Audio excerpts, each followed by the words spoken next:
Straight from South Africa. This is the strange and mysterious world with your hosts, Lee Stratum and William Collinson.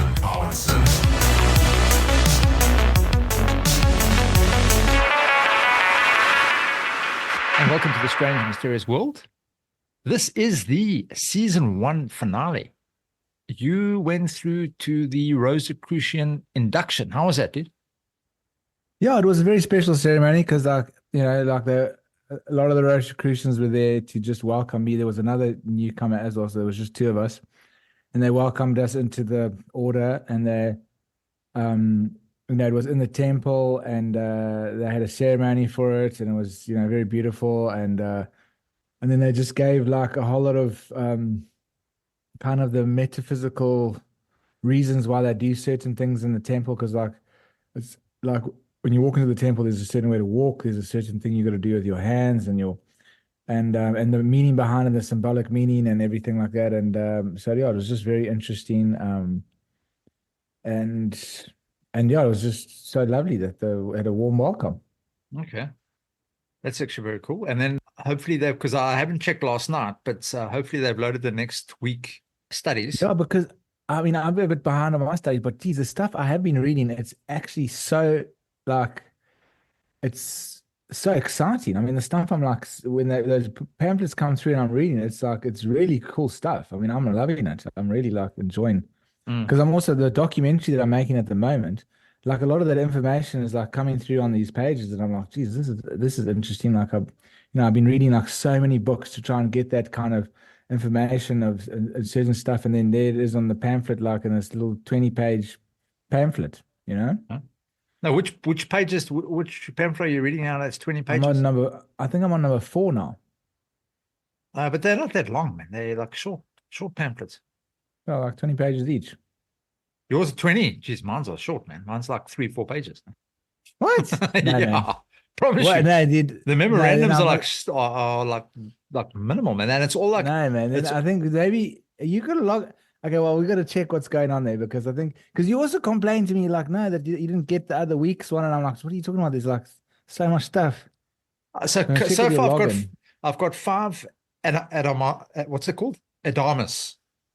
Okay, and then 1 posteriori or whatever, which is that number 6th one, which is a little bit of a longer one. I think that's about a 21-page thing, but the others are short, man.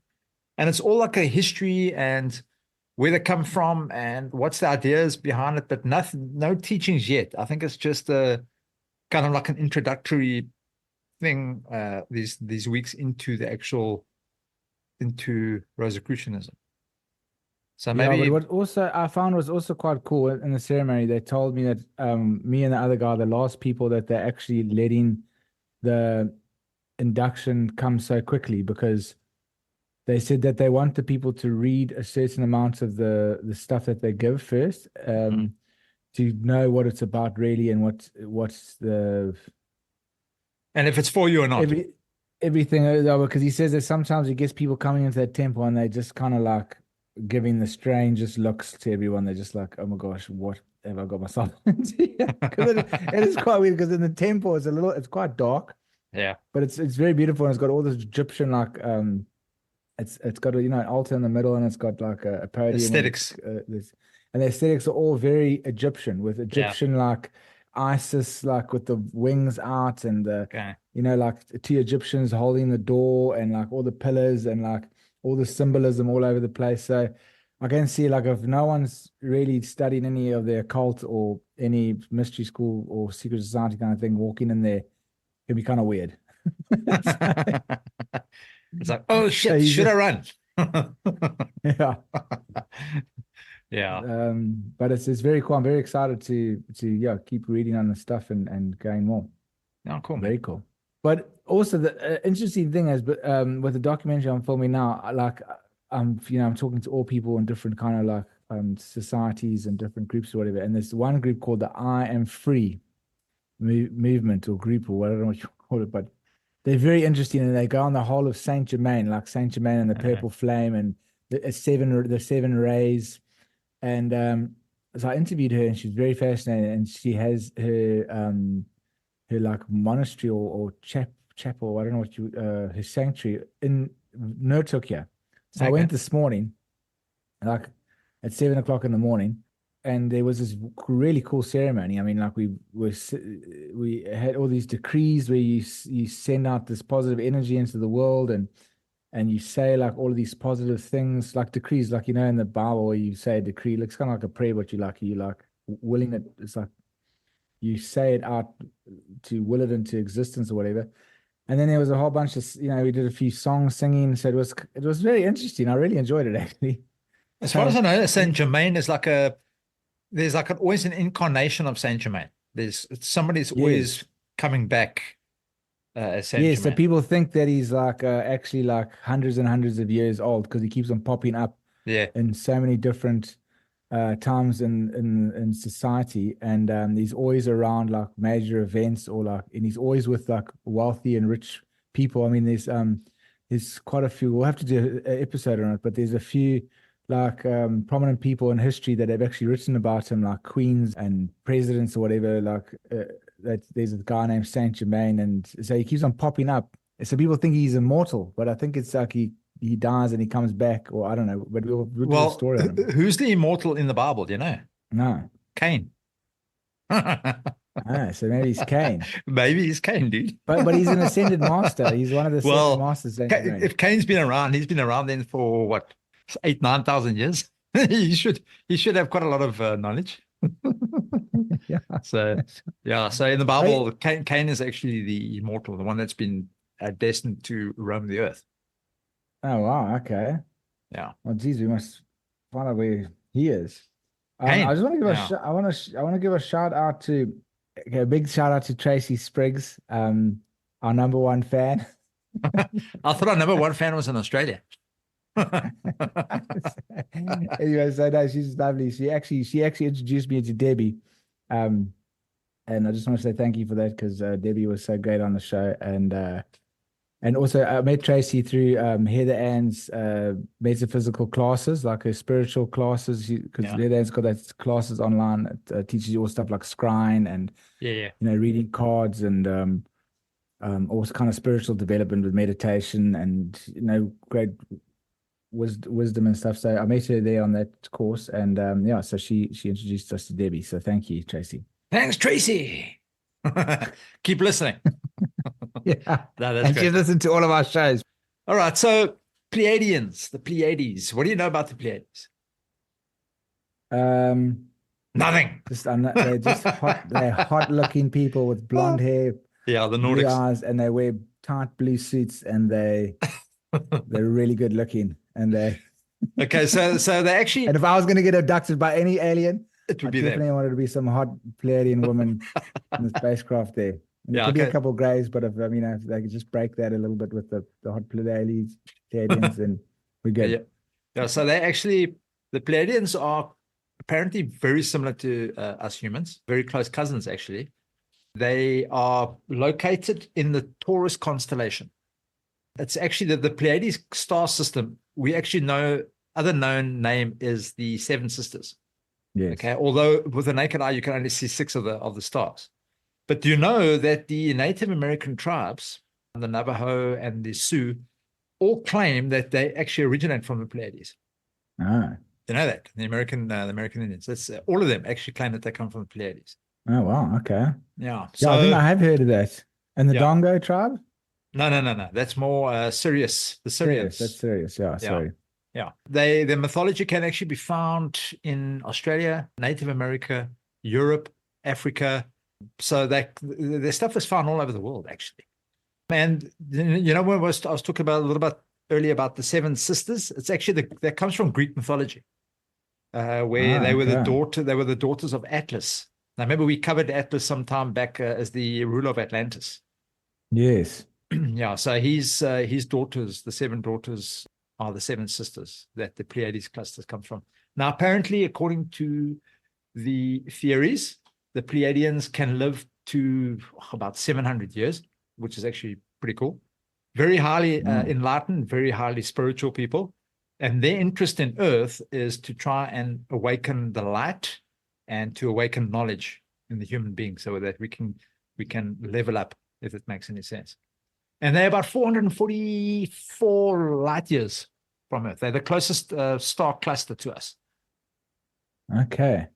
Yeah, there's such an interesting story about them with there was an island, I don't know if it was of South America, and they and in this one town, I think it was called the Friendship or something, the story, and then these like these poor blonde, long-haired, beautiful people kept on coming in and trading gold, and they always were wondering where these people coming from. And then there's one story, this person went to the island and they saw that they were doing all of these like experiments, like very high-tech kind of experiments on this island, and they thought they were not of this world because they were trading in gold. They weren't even trading in money or whatever. I don't know if you've heard that story. How long ago was that?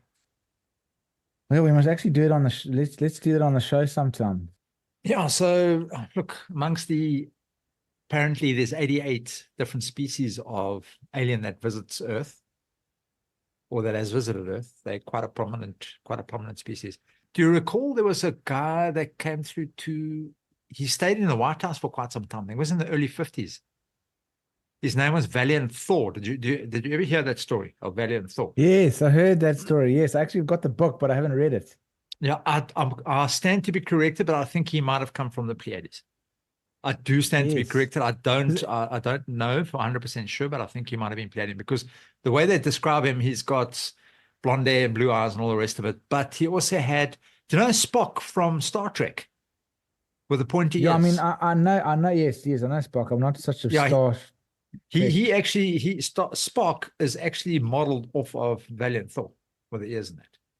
Oh wow, okay. Trying to find that book that I had, Stranger at the Pentagon. Yeah, that's the one. And he he ended up having meetings with Eisenhower. Wow. Yeah, I'm just trying to think where it came from. I'm sure he was Pleiadian. No, okay, so apparently he came from Venus. My apologies. I think he actually arrived from Venus, but I think prior to Venus being populated, I think they originated from the Pleiades because the looks that he had was very similar to the Nordic looks. Anyway, so now tell me about this guy that's coming on, man. What's his name? His name's Timothy Woodruff.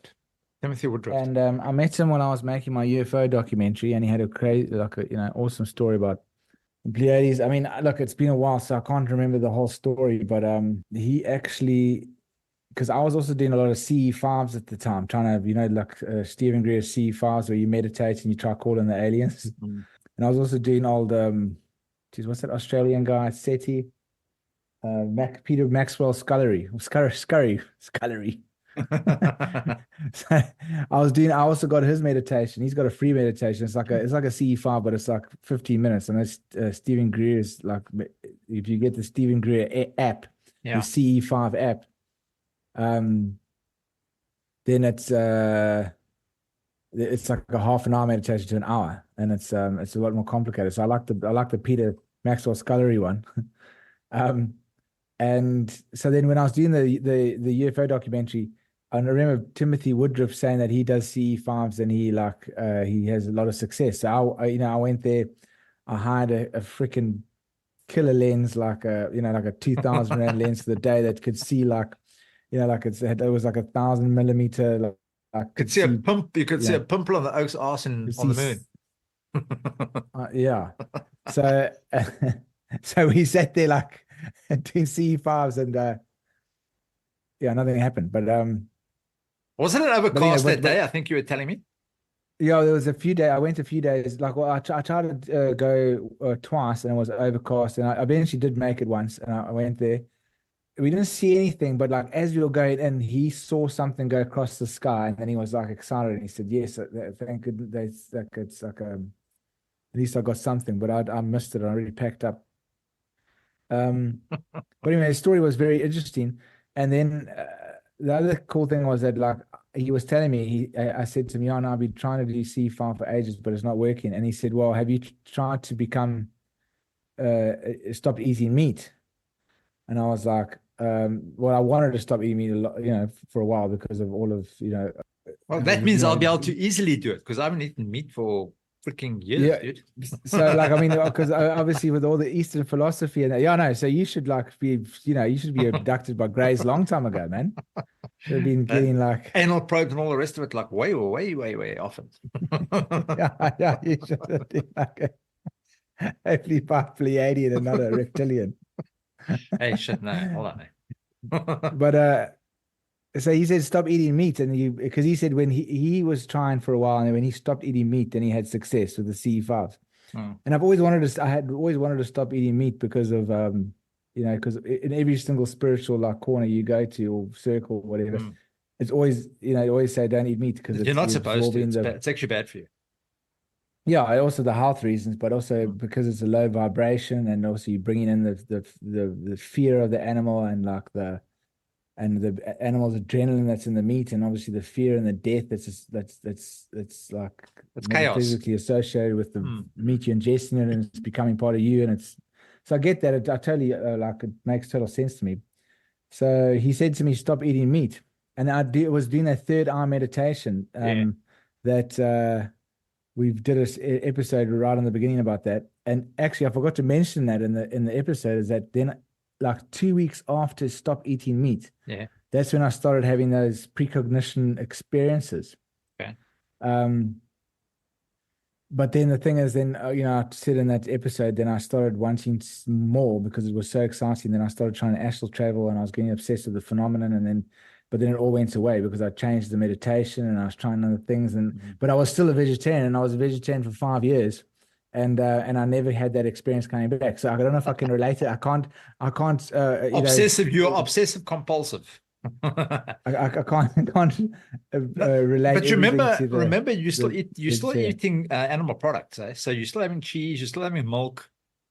You're not supposed to be having any of that stuff. I went vegan for 6 months. For 6 months, and and I mean, geez, that was hard. I mean, if you're traveling on the road and you get to a garage and you're trying to find something vegan in the freaking garage shop to try and eat something, I mean, I lost a lot of weight, but I think the reason why I lost a lot of weight was because there was nothing to eat ever anyway. So like everybody says, no, you lose weight and everything, but yeah, of course you're gonna lose weight because there's nothing to eat anyway. John, I've put on weight. What did initially I did cauliflower or something in your car or something while you're driving around. Initially I lost weight, but in Durban, there is so much you can get, dude. Serious? There is so much.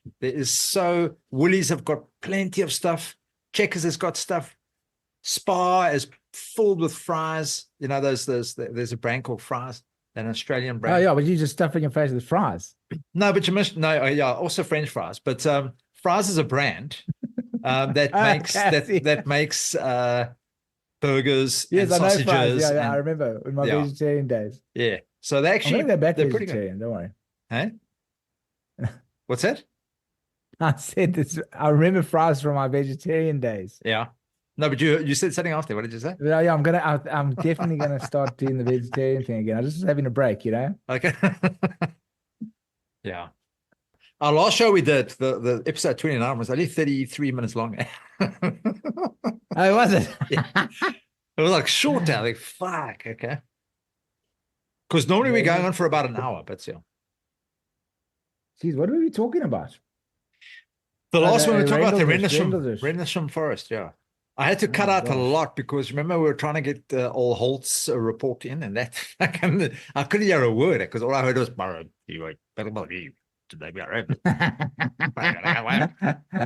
should have what's it called, downloaded it from YouTube and just sent it to you.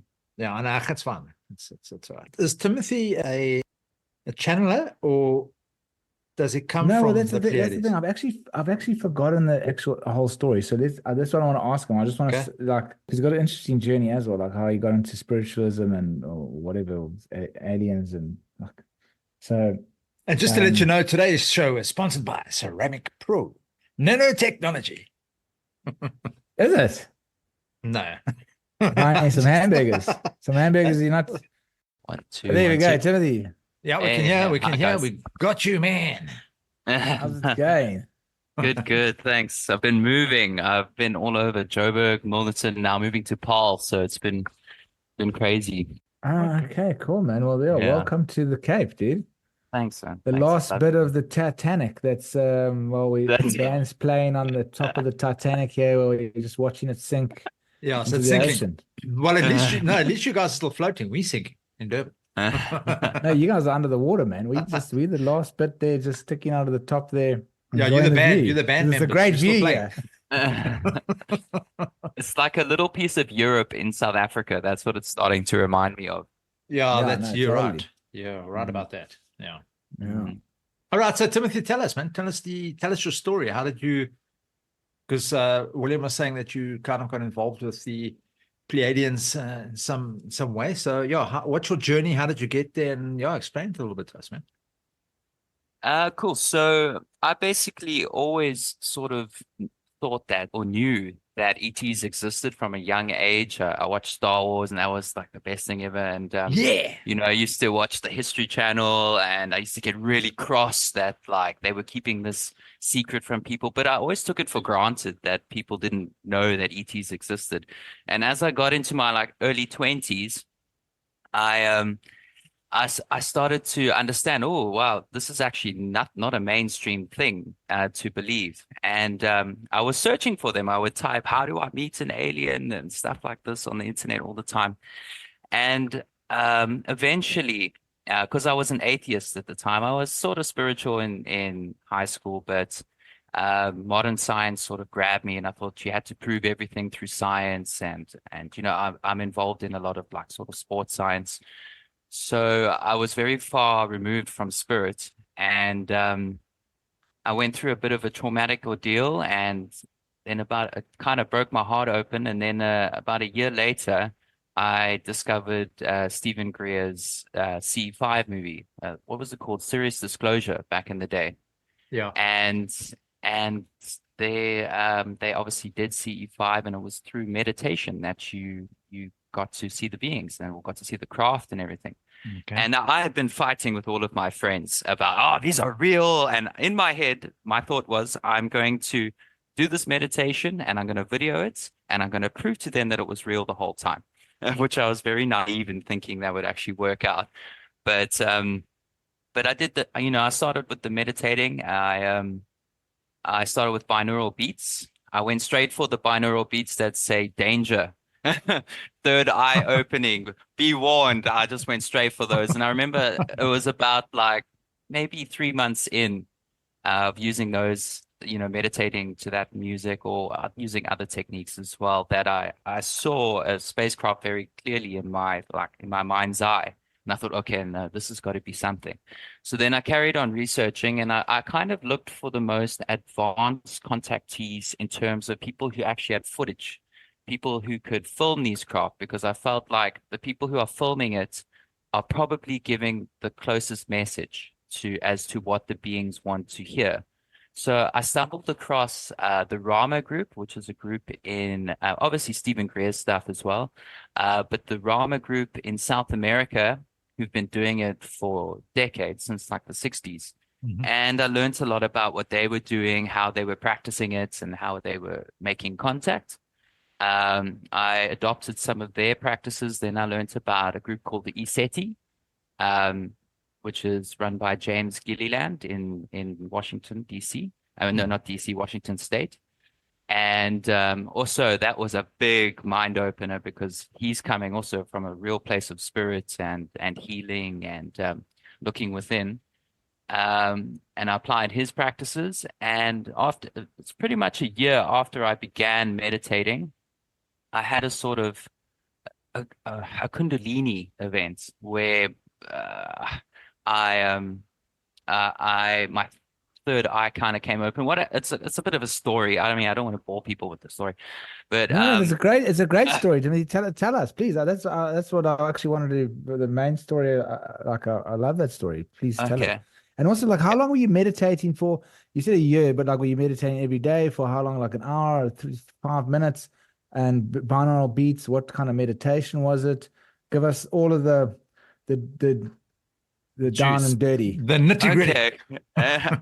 Cool. So it was I started off maybe 4 times a week for about 45 minutes. I find after after 45 minutes is when you start to sort of have the deeper experience. You kind of have the visions, and so you get into that theta brain state. Um, so I would do it, yeah. And at the end, I was meditating every day for like over an hour, sometimes twice a day. Hmm. Also had other changes. I changed my diet, changed just the way I thought. I started adopting more holistic sort of things like grounding and just looking after myself a little bit better. Um, and it was about a couple months before I had that Kundalini event that I started feeling a sort of prickle on my third eye area, like almost like electricity. And I carried on doing it. Then I learned about James Gilliland stuff, and he talks a lot about clearing your energy. So, going within and using clearing techniques to remove anything that isn't yours, any sort of parasitic thought forms, or could be anything, negative entity attachments. I know it sounds woo-woo, but it's just what I did. Mm. And it was very shortly after I started doing that I had the Kundalini event, which is how it started. It was a Wednesday. I'll never forget it. And I was on my bed sitting cross-legged, and I thought, I'm going to put a Kundalini meditation on. First time I've ever done it, and I've never done it since. And I was sitting in like the sort of lotus pose, although I'm not that flexible, so it was more just cross-legged. And I started kind of swaying from side to side. And I was like, ooh, what the hell is this? I've never experienced this before. Mm-hmm. And then I had this urge to go outside, like a pool. And I went outside, and I had this urge to take a photo of the sky. And I took a photo, and in it was like a sort of translucent cigar-shaped craft. And I was like, oh, and now I had been trying to photograph these craft forever, like, and I was just like, wow, finally I got one. Yo, that's amazing. And then I turned around, and this is the weird part, is not even 3 feet away from me was I can only describe it as a hologram, like a help me, Obi-Wan Kenobi, please, you're my final hope kind of hologram. Yeah. It was like a brown sort of color with like stringy sort of geometric fractal shape, and it morphed then into 3 orbs, and then those morphed into birds. I'm not even joking. Like sort of like birds you would draw as a kid, just with the little wings, and they kind of flew. And I was trying to touch it, and I filmed the whole thing as well because I got my phone out, and I was holding my phone and filming it and trying to run and touch it. It was so close, and it was just sort of hovering away from me. Ran down into the garden. I lived in a plot, so it was quite I followed it for a while through the paddocks and everything. And then it just sort of, floated away. And straight after that, I was like, oh my God, what is this thing in my head, in my third eye? It's like a ball of gravity had just activated, and I could feel this like ball of gravity in my forehead. And I was like, geez, Louise. And anyway, that night I did a CE5. And there were lots of, these sort of what we usually see is kind of like satellites that they'll flash at you. They'll flash and move along at different intervals, or they'll get really, really bright and then just dim out completely, or they'll just be flashing from a part of the sky, like stationary flashing. Wait, hold on. Let me just stop you there quickly, Timothy. Are you saying this is how they communicate with you? Are you saying that they will flash and then disappear? In a CE5 setting, when you have a group of people together and you all do the meditation, this is the typical sort of thing that they'll do, depending on the group. Yeah. All right. So last week, Will, do you remember what I was telling you about the UFO that I saw last week, Wednesday, Thursday? It's going across the sky. Yeah. Yeah. Funny enough, Timothy, that you mentioning that. Now, I kind of mentioned this in the last podcast. I was chatting to William, and I said that I'd gone outside. I don't want to give the whole long story, but I was basically standing outside, and I looked up to the sky, which I always do. And I saw this flash. It was a light, but it was bright. It wasn't a plane. It was going way too quick for a plane, way too quick for any stealth. The fastest planes we got on Earth. This would have outrun it. So like they were standing still. And it was very bright. It was probably luminous for about 3 seconds, like I was watching, and then it just flashed out, poof. And Oh, I said to William, it's almost like they knew I was there and then just disappeared. I had that feeling. yeah. That they know where we are at all times. At least your team does. I believe every one of us has a kind of team of ETs behind them, and they're just sort of nudging us along the path that they want us to go. Okay, cool. Timothy, I just wanted to ask you, so the meditation you were doing, was it a third eye meditation, or were you doing Vipassana, or were you doing like A lot of transcendental? different types. A lot would just be deep theta meditations where I just get as super relaxed as possible. Even lay down in bed. I'm not saying this is everyone's going to have their own path, though. This is just the path I took. So just a disclaimer. Sorry, so Timothy, when you were filming, because you said you saw the birds come out and like that ball split into three, and then they became birds, and then you followed it, and you said you were filming it. Did you have what happened with that footage, or what? I looked at it straight afterwards. There was nothing on it. So it was just something you could it's in the see with mind's your eye. third eye. Yeah, it's in the Yeah, mind's eye. it must have been. I'm still trying to figure it out. I mean, I had PTSD for like 3 days afterwards, and even though it was an amazing experience, I was really loving. I was one of the best moments of my life, but I remember just walking around afterwards, being like, "What the hell? What is this energy I'm feeling here and here?" Because I started feeling energies from these beings as well. And then it was 2 days later I did my first kind of CE5 for open one for the community. And then a nice old lady came, we had good contact, and then I had another experience that night. And then about a week later, a week or two, I called my dad. I knew it was for my dad. The thought came, this is for you and your pops, because I got my camera. I ran to get my camera, and it was like, no, this is just for your dad. Because my dad's always been very supportive, and he's always been into it, just like me. And he told me, lad, call me when you see one of these things.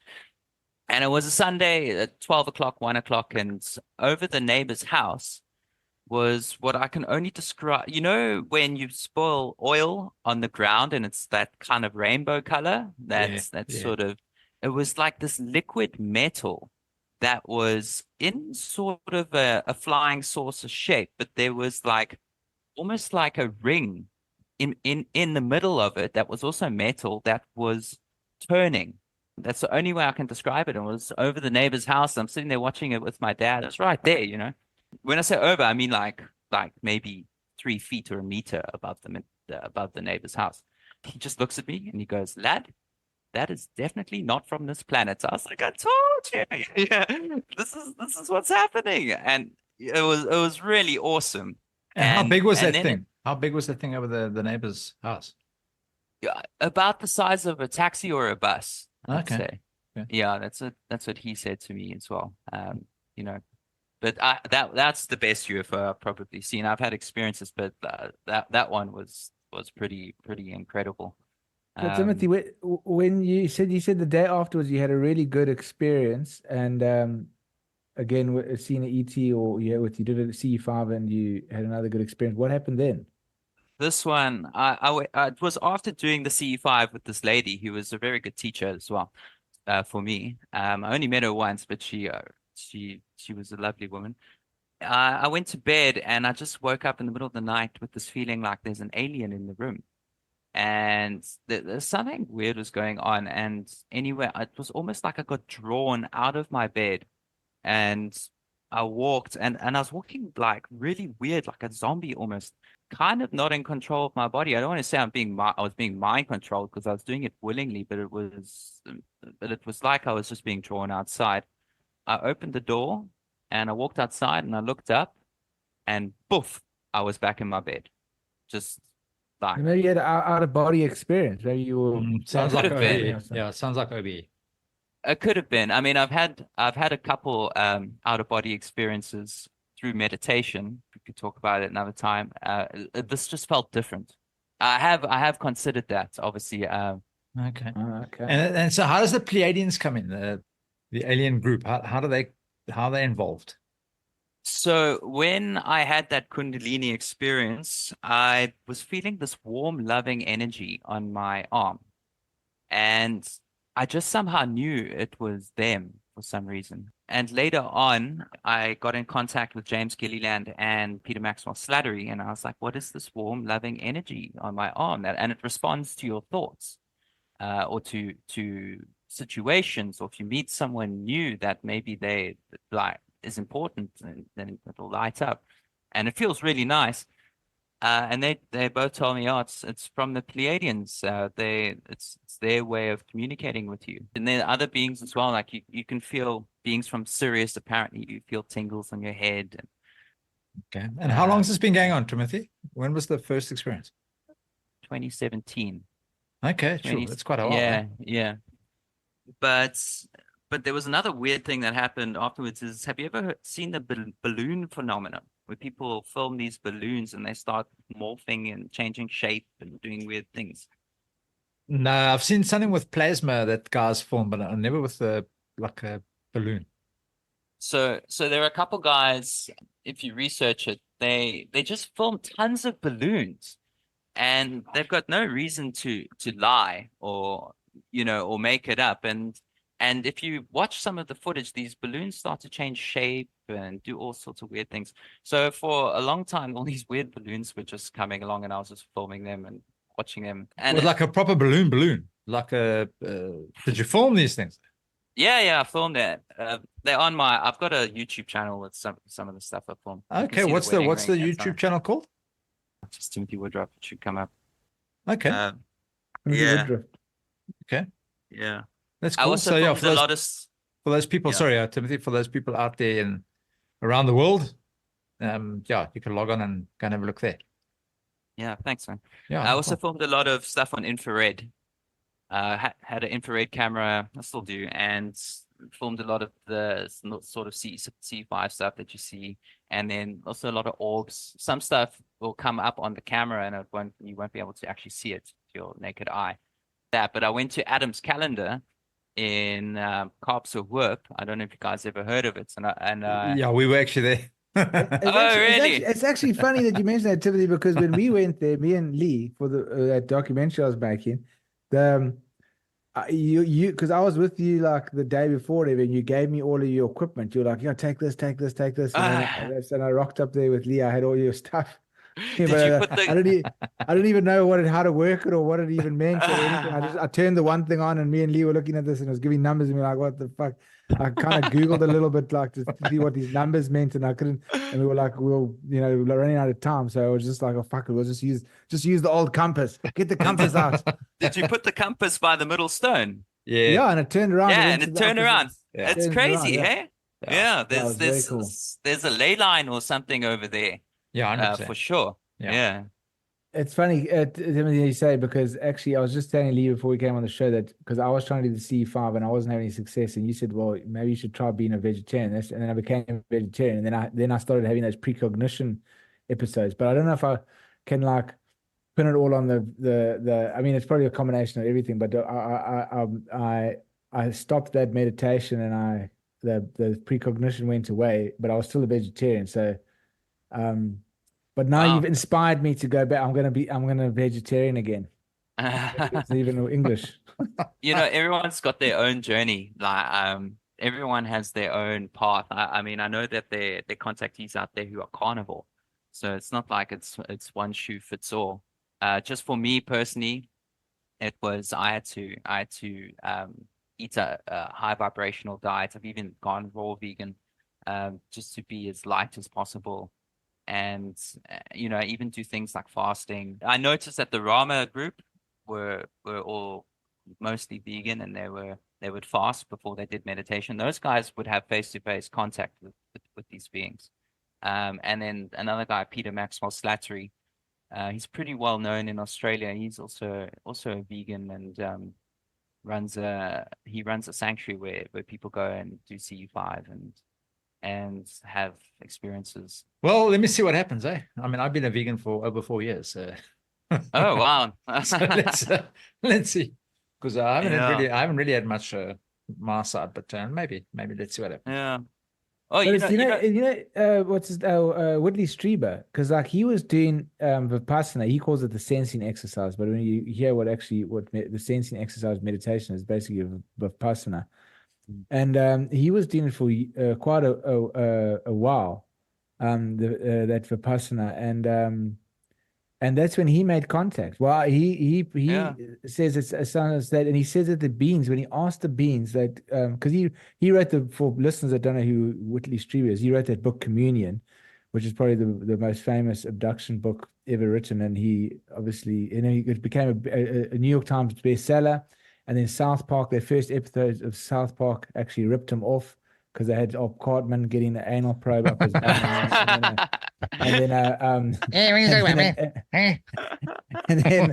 then a spaceship came out of his bum at the end. Do you remember that? And then I remember Whitley Strieber. I remember him saying like, "Yeah, he was so embarrassed like after that episode because like it was just after his book was released, and then he was on South Park. They were ripping him off about the anal probe, and because in his book he describes the gray stickiness fucking metal thing up his bum."